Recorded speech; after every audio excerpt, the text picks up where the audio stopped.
gentlemen, to the panel. And as all things good, we have been kept at the last. I think we waded through a whole host of challenges that we have in terms of what is the future, what is the promise, what is the bottlenecks, and what is it that the shippers expect from the logistics industry as such. The situation has never been more rosy for the logistics industry. 215 billion USD industry by IBEF findings, expected to fetch 250 billion, $500 billion in fresh investments by 2025. So things are looking up, things are looking good. The only thing that we now need to bring in to fit into all these places is everyone talked about it, everyone wants it, but there are too many challenges which need to be handled and too many issues that need to be sorted for us to take technology to the level where it should be. There are challenges in terms of return on investment. There are bigger challenges in terms of not being able, the technology obsolescence rate, which is very, very high. You build something today, it goes out of fashion tomorrow, and then you need to reinvest again to build, and it goes out of fashion again. So there are a lot of challenges that there are constraints on the investment side of it. There are challenges in the technology front, and there are challenges in the way of understanding what needs to be done. I would like to start with Sumesh. Sumesh is someone who is in between Meheriar and Ananda. If I look at Meheriar, he is a person who is using technology as a service provider. Ananda is someone who is providing technology. And Sumesh is someone who is in between them, leveraging technology to provide service to the service providers. And Sumesh, if I could start with you with your views on the piece of technology, and how do you see we can use both technology and harness technology to leverage, to build resilience into this offering of the logistics sector itself? Yeah, Girish, firstly, thank you for having us on. Really appreciate you giving us the platform to voice our views. Essentially, if I look at today and where we are, right? Because the starting point is kind of where we are, and what are the current challenges, and what role does technology actually play? Because it's easy to always say, hey, we need more technology to play a greater role. But if you actually break down, what is the role that tech actually plays, and I'll maybe take 3 examples, right, of specifically in road freight in terms of what we see. If you look at a daily utilization as a metric, and if you look at the fact that in India typically a truck does about between sort of 250 to 350 kilometers a day, right? And as compared to a Western context where in the US or Europe, a truck typically does between sort of 700 to 800 kilometers. You obviously infrastructure and the actual state of trucks, et cetera, play a huge role in this, right? But also, there is a significant role that technology can play in terms of I'm not talking about just track and trace and so on, right? But the kind of tech that we're working with today has to do with, the actual utilization of the truck, understanding, where sort of trucks can be utilized better, understanding the routes they can be utilized better, understanding the age of the trucks, IoT devices that actually speak about, the trucks and the various mechanics within it, and identifying where there could be an issue with the sort of truck or the age of the truck. So there's lots of roles that today technology is playing in this.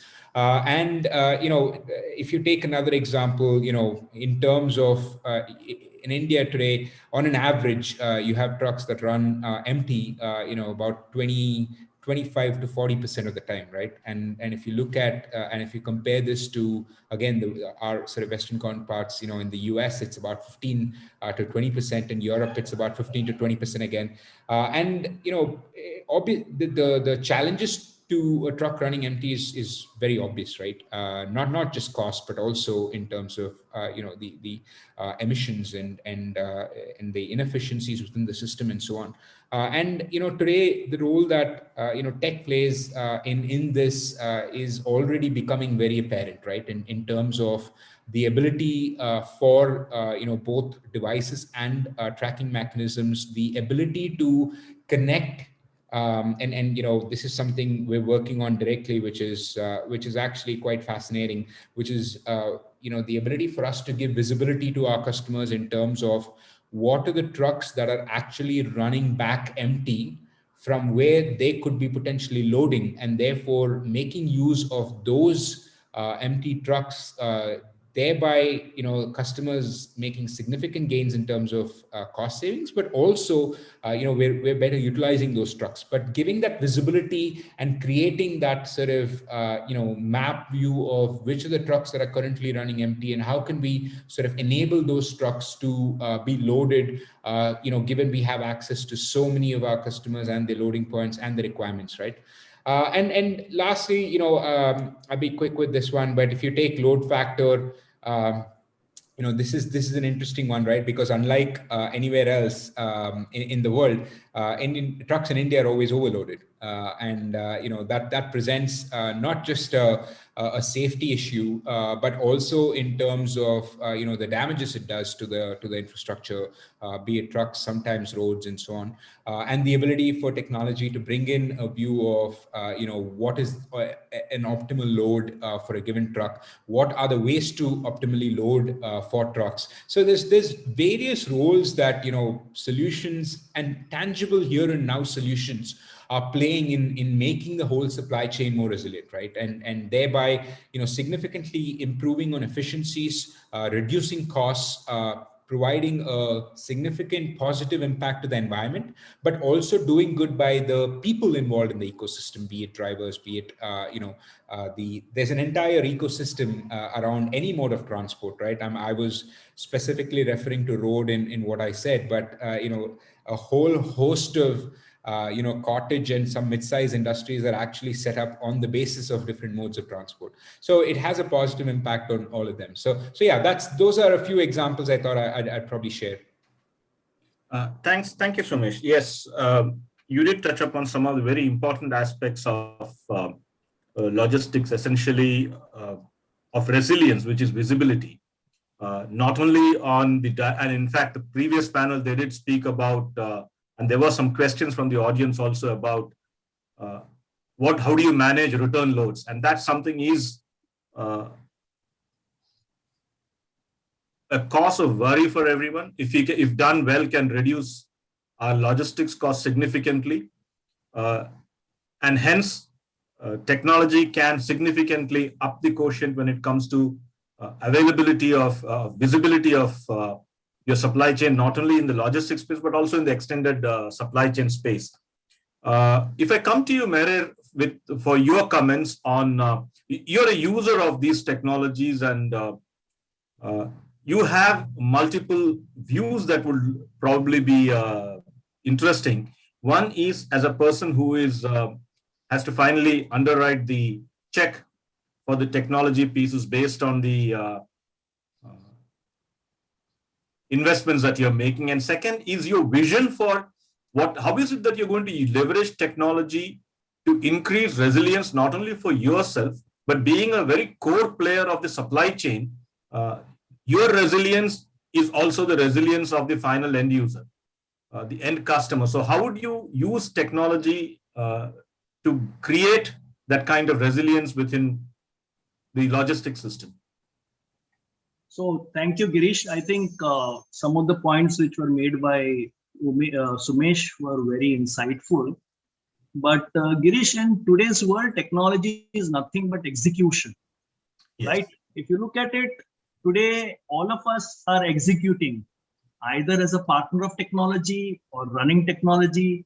or a end user company. So I think that is very, very a pertinent point for us to realize that what are the steps to digitize your logistics execution? And I think that is a fundamental question which keeps on coming to all of us.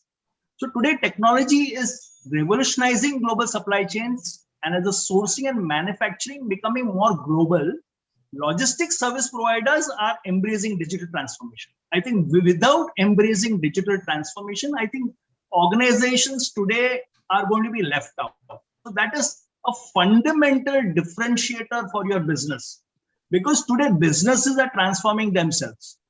So a transformed business would need obviously a digitization which will help scale up the business transformation.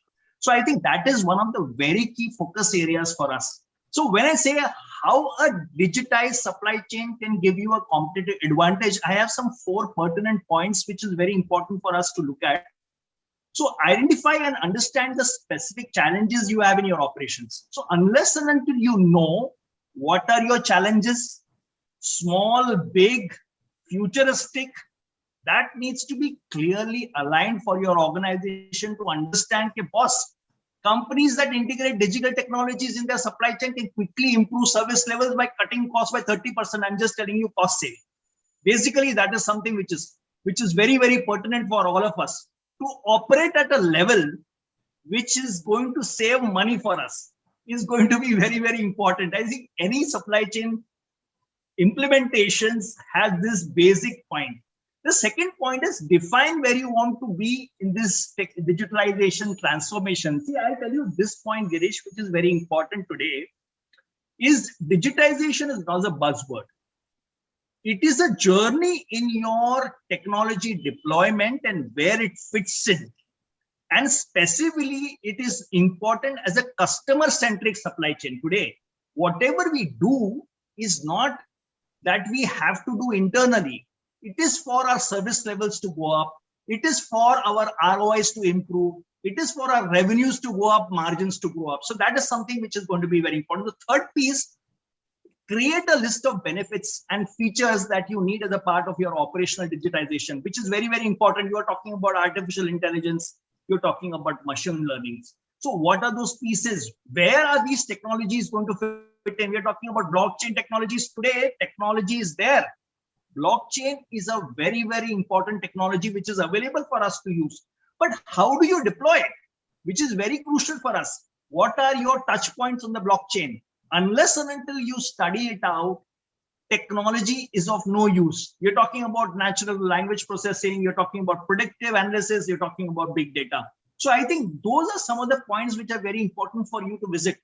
Look for the fourth point, which is very important. Look for logistics execution technology vendors who can meet your demands. See, today, I have to deliver technology like yesterday. So I can't do it alone. And these partnerships are going to be very, very important and pertinent.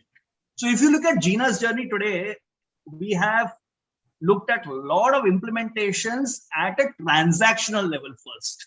I think that is a tick mark for all of us to achieve. Then you are saying, okay, I want this digitization. I want this RPA. I want IoT to be implemented, cloud to be implemented, mobility to be implemented. And of course, in today's words, collaboration is going to be very, very important. Today, collaboration plays a very important role. Interfaced working is the point of the future. Whatever digitization you do, if you have an interface layer with your partners, with your customers, that is a great, great leverage in your hand. Over to you, Girish.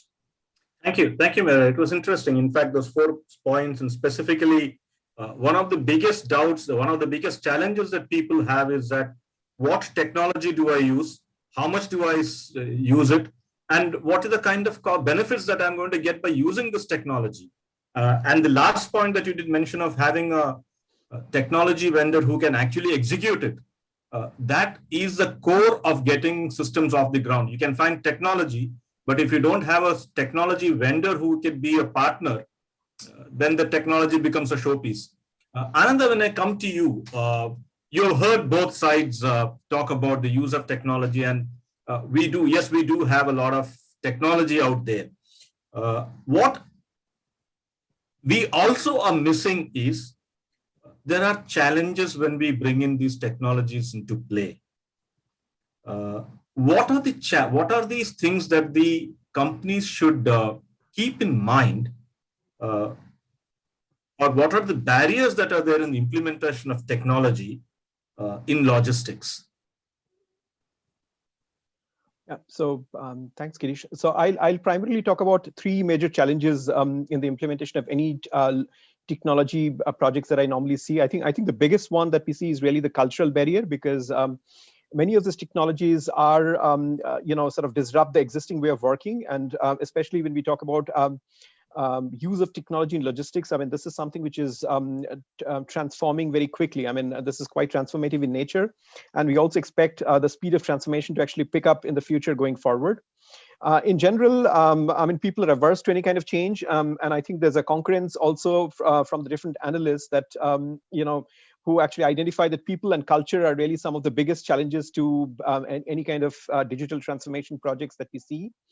And I have seen that actually from my own experience, that when I actually meet a customer and try to explain a new technology, for example, when I try to talk about a new way of planning, actually a more sophisticated way of planning than what they're doing today, I mean, the business stakeholder, there's resistance from the business stakeholders. They're still looking to actually replicate, even from a new system, they're looking to replicate what they're already doing. And they're constantly looking at, what was I doing before, and how does, where exactly is that piece in this new solution? I mean, while realistically speaking, many of what they were doing in the previous system might actually be redundant when you implement a new system. That's the whole purpose of actually using technology. So, and that's natural. And even I personally have seen that, because when I use a new technology or a new system in my, in my company, I mean, I have the same approach, and it really takes some time to accept a new system and to realize the benefits of that new system really.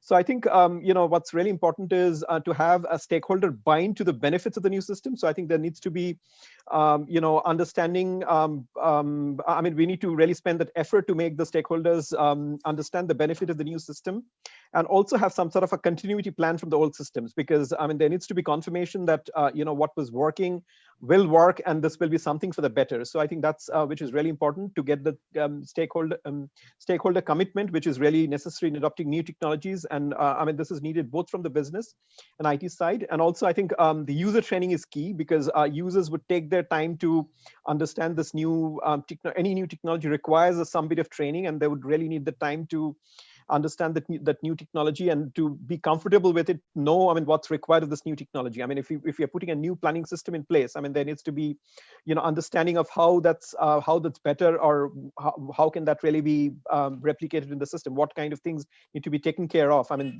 to make sure nothing is falling off really. So I think that's really key. I mean, getting the stakeholder commitment very strong, both business and IT stakeholder commitment behind you. I mean, because otherwise this will fall off. Another point that I see, which is very relevant, especially for transformative projects or transformative technologies implementation, is really to start small and avoid a very big bang approach. So I think it's necessary to actually start with a with one site or one pilot, establish an ROI, establish the benefits, get users or experts in the receiving organization to understand the technology, how can it be used and benefited. Learn from the pilot, then develop a template solution which can then really be used to then quickly roll out to other locations. So I think that's another important aspect as well.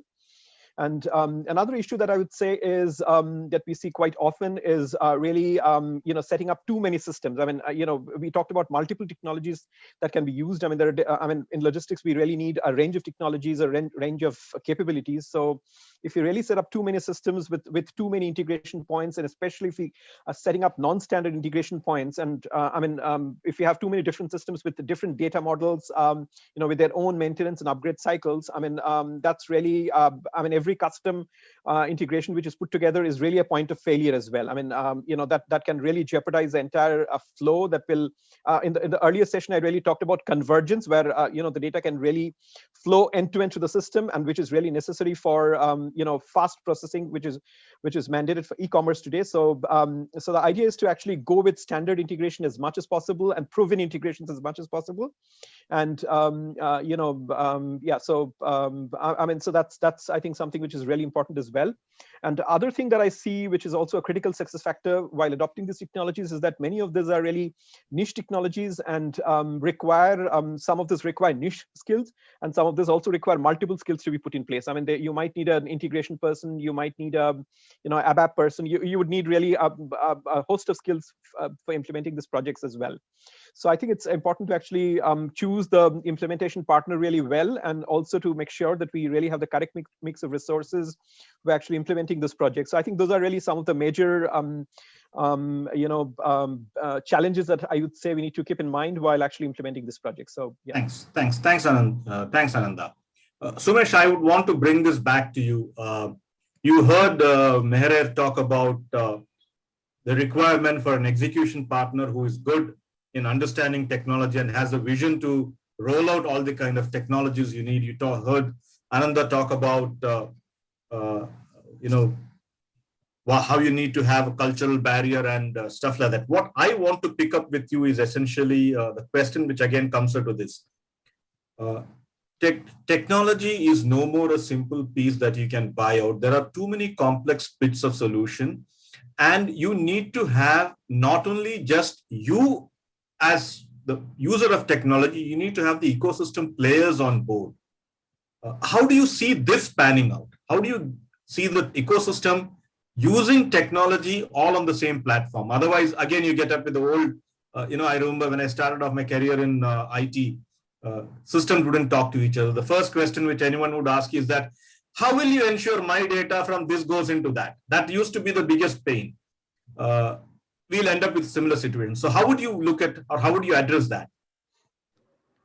Yeah, I think, Girish, firstly, I did hear Meheriar tell us about, how the right partner is key. And I just want to put it out there that that's what our customers say about us. But that aside, I'm only joking. But that aside, I think, Girish, that transformation, I think, is well underway in the sense that I don't think today any one organization, unless, perhaps if you're SAP, right? But outside of that, I don't think one organization today can say, let me build everything, right?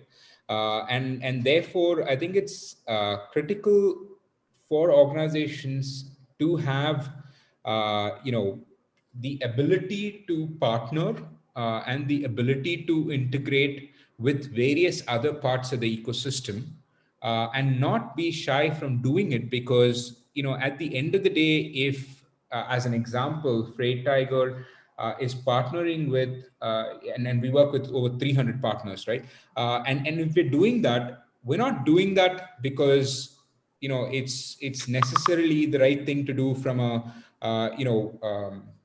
business perspective, but it's the only way to do business. And what I mean by that is, if you're not going to add value to the customer and you're going to build a closed ecosystem that you're going to say, hey, this is what I can do, then you're not really going to add value in the way that a customer wants you to add value, right? And for a customer, they have a process, and that process has a start and an end point, right? And within that, they may work with various, suppliers of technology, and they care about how all of that is coming together, rather than saying, how do I work with this one vendor specifically? So I think it's critical for organizations today to come with a very open approach and saying, look, I know I'm not going to provide the solution for the whole supply chain or transportation piece for any given customer, and therefore, how do I find the right partners? How do I find the reliable partners? How do I find the partners who will be able to provide the same value and have that sort of cultural fit as well in terms of what we do to offer the customer a seamless solution? Thanks. That still leaves a question in my mind, if I were to look at it from a logistics service provider perspective. Again, probably Meheriar could look at it. How will you accept, how do you create an organizational culture where multiple bits of technology can come in, and as Ananda also rightly said, we look at technology with both our legs in the past. It's not even one leg. We are not willing to let go of processes, but we want the latest in technology. How do you bridge that gap? So Girish, I think you're touched on a very pertinent point, is that today we are into business of providing tailored business solution.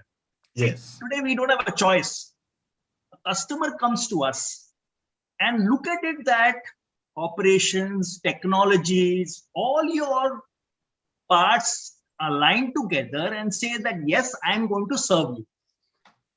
And can you say no to the customer? I am saying that no, there is no choice. I think that has to be clearly understood. So technology becomes a tailored technology opportunity for you. That is very, very important for one to understand. So when I talk about especially this year's trend, I'll come back to answering your points in multiple ways, if that can be done. So this year's, there are three themes which are going to be very, very critical. People centricity, location independence, and resilient delivery. I think these are three touch points which are very, very important for this year. So when I'm talking about people centricity, people can operate from wherever they are. But if you look at a warehouse operation, I need workforce to operate in a warehouse. So that is something which is important. How is digitization going to help in people centricity? Location independence, you're talking about ecosystem coming into picture, and then technology shifts where new versions of business demand new technology.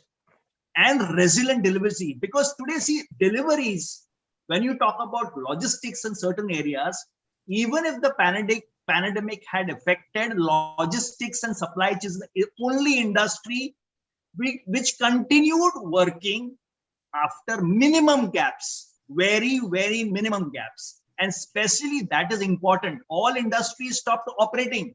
But today, transportation, logistics, express industries, your warehousing had to operate. So that is very important, resilient delivery. So I think this, having said that, three important components for you to go ahead and deliver is going to be very important. Coming back to pertinent technologies, I'm talking about IOBs. So if you're talking about IOB, it is a very, very demonstrated way of how to digitally use your points of success on a day-to-day situation. For example, commercial vehicles, telemetries can monitor driving behaviors from sudden braking to aggressive turns. Companies can then use that data to improve driving performances, routing, and safety. See, these are some of the things which are very important. So you have the data.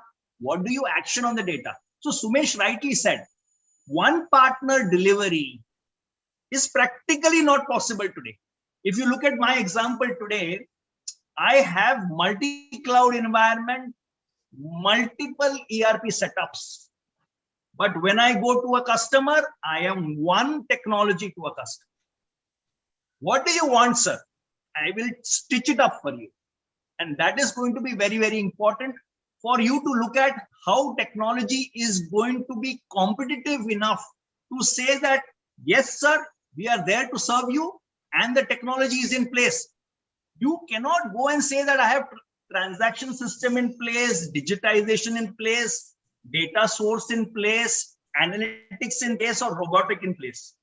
Customer is not going to ask you that. Customer is going to say that what is the technology solution where I'm going to save my money using technology, where my revenues will increase, where my transit times are going to increase. So I think those are some of the points which are very, very important as a technology executive.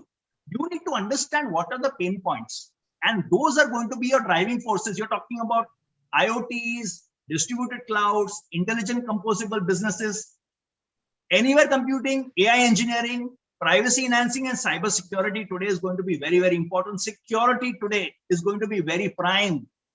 It can really break down your business basically. And you need to understand the specifics of security, which are going to be very, very important when you go and implement certain technologies. So Girish, my point is that today, go ahead and use technology, but make the benefit aligned to your business, not the reverse. Good stuff. Thank you. Indeed, today I think there is some simulation of an attack on supply chains happening by WHO or somebody is doing some kind of simulation there. Ananda, if I were to bring it to you and as a quick closing, what are you looking at as the future of technology, and what are the exciting pieces of technology that you see will be coming up? Yeah. So I think, of course, as we mentioned earlier, the technology is changing really, really quickly. And some of the technologies that we expect to impact logistics, I think, that will probably not be just one. There will probably be a few group of technologies. So I would say that IoT is something which is already picking up, and I think this offers a large opportunity, especially for the logistics industry. To create end-to-end product visibility, to do things like condition tracking. And there are multiple use cases to which this can really be put to use to measure things like driver behavior, fuel condition, to improve really the last mile delivery, which is something which is really important for logistics, and being able to track all of those things, and then also being able to use it for analytics, decision making, much more improved planning. So it has really a number of different use cases to which this can be put to use. And also it has a significant role in tracking of assets and predictive maintenance in the warehouse. To be essentially used for smart warehousing, I think that's an important area. Then I think automation is going to be a technology which will see fast adoption. We talk about the regular warehouse automation, but also use of things like robots, drones, etc., that we talk about, and ultimately also at some point maybe autonomous vehicles, etc., which will come up.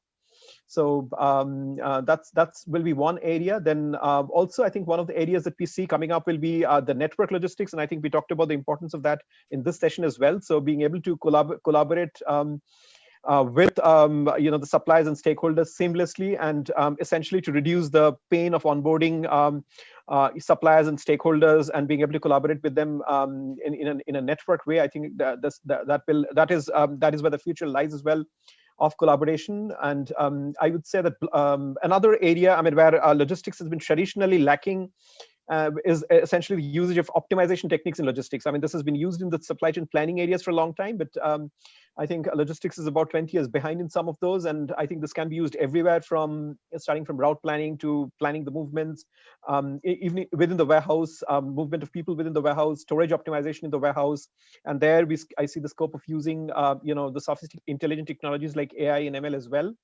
So that's another area. And blockchain also is, it's picking up. It's not, it's being tried out. So I think especially where we talk about, where this really involves a complex network with too many partners. I think that's something which is going to, make the process of automation and visibility much simpler. So I think that's one. And we'd also see that we also see cloud as really the delivery method for the new innovations in logistics. I think that's important as well, which basically offers the flexibility, the scalability, and cost effectiveness to which really supports the growth of organizations very effectively. So and also sort of improves in establishing standardization and harmonization of the processes within the organization. So I think those are really some of the defining technologies that we'll probably see going forward in logistics. Yeah. Thanks, Ananda. There's one question for Sumesh from Chandrasekhar.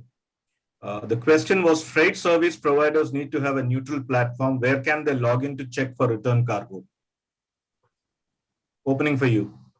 I would say coming soon. No, but I think that's exactly what we're trying to do. Look, I don't know how much I'm able to speak about Freight Tiger, right? But essentially, the base premise of what we're trying to do is to be a completely neutral, player agnostic platform, and the whole business model that we're after is how do you create a software-enabled marketplace, right? Because it's not just enough to have a marketplace and say, hey, come and use my trucks, right? How do you integrate further with the customer and help them digitize their entire road freight process? And once you're able to do that, then offer the availability of both real-time truck booking as well as potentially returns utilization. And we're well on that journey. One of the key things that we are working on is how do you identify when I say we're working, I mean we made a lot of progress, but how we sort of identify where the return optimization loads are, and how do we offer that to our customers, obviously with a significant discounted price, because it's not going to cost you the same, right?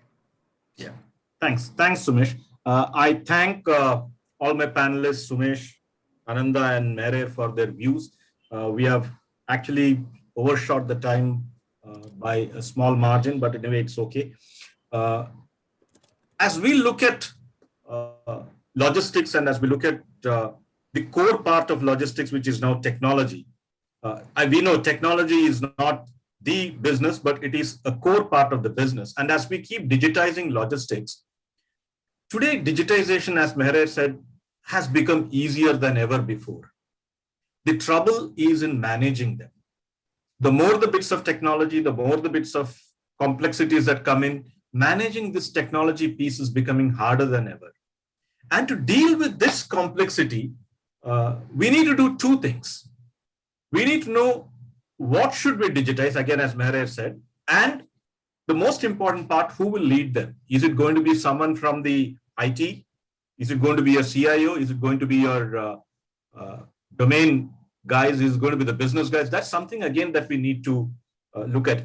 And then when we are looking at this whole pace, there is a new set of opportunities that have been opened up by agnostic technology service providers who would be able to invest in higher amounts in technology because they're able to amortize it over a larger client base, thereby bringing down the cost of technology for everyone. At the same time, since the customer base is high, they will be able to always keep pace with technology and keep on the customer gets the advantage of having a better technology, the latest in technology, while the aggregators, or what do you call this technology as a service providers, would be able to invest the required technology in the required technology, the required time. And a lot of this technology requires upfront investments well before we get the first return on investment. So keeping that in mind, when we look at technology as a piece, and when we look at logistics as a business, I think we are seeing two opportunities which will open up, and there will be some people who would want to prefer to have own technology. Somebody would like to use technology. I think the marketplace will decide who will be which flavor is better, whether it is owning technology or using technology. There are pros and cons for both. But it's something that's very interesting to keep looking at and seeing how is it that we again, as Ananda said, 20 years behind even supply chain and adoption of technology, and supply chain itself is behind in adoption of technology. How are we going to leapfrog and get to the latest in technology? That's something that I wish for the industry, and I wish that a lot more investments in technology happen, a lot more service providers come up, a lot more solutions get created, and we start seeing better results, better efficiencies, better bottom lines. I thank you all. I thank you for sparing your time.